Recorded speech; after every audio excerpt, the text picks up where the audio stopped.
कधीच नाही चुकणार तुमचे फेवरेट टीव्ही शोज झी5 सोबत, तेही एकदम फ्री. दीपक कसा आहेस? अहो अमोल सोबत असल्यावर कसा असणार आहे मी? मजेत आहे बघा. तुम्ही घरात चला की. नाही नको, मला विना काकाशी बोलायचंय. हा ठीक आहे, पण तुम्ही घरात येऊन बोलू शकता की. अरे मला कॉलेजला निघायचंय लगोलत, बोलवतोस का जरा? बरं ठीक आहे, बोलव तुम्ही. बापू, विनू बाबा. काय रे दीपू? अरे स्वप्नील, कसा आहेस तू? हा? आणि रुपाली कशी आहे? हो आम्ही ठीक आहोत, पण विना काका मला तुझ्यासोबत आर्या आणि अर्जुनच्या विषयी बोलायचंय. अरे हा, बोलूया की, पण चल ना आता असं बाहेर. मन आणि मत जुळल्याशिवाय उमरा न ओलांडलेलाच बरा. अहो सर, असं का बोलताय तुम्ही? जाऊ देत विना काका. रुपाली आणि मी इथून गेल्यापासून आपण आर्याचं आणि अर्जुनचं पुढे काय याविषयी काही बोललोच नाही. स्वप्नील, अरे ह्या विषयावर आता बोलण्यासारखं काही राहिलेलंच नाही रे.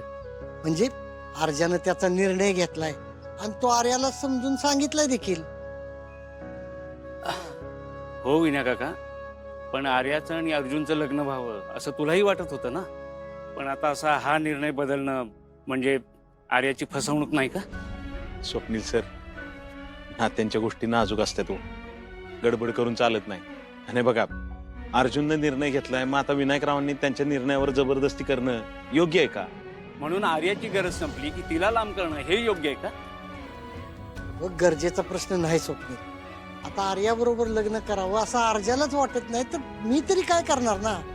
आणि खरं सांगू का, मला पण आता अर्जानं ना अप्पी आणि अमोल पासून लांब जावं असं वाटत नाही.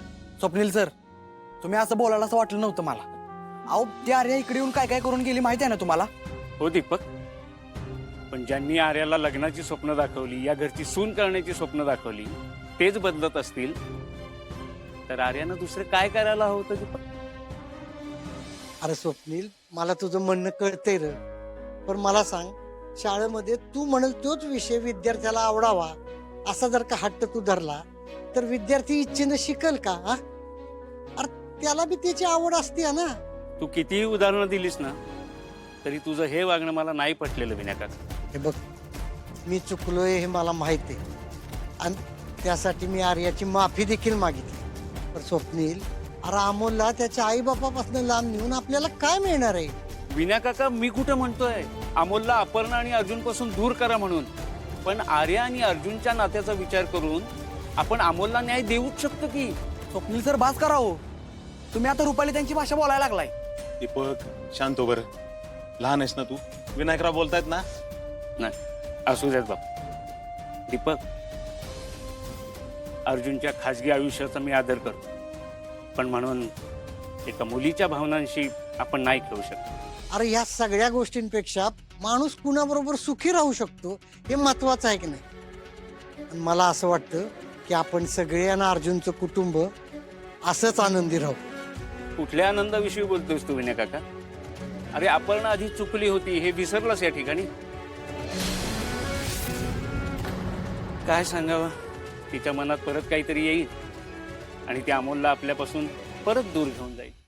झी5 ॲप डाउनलोड करा आणि पहा सर्व एपिसोड्स एकदम फ्री.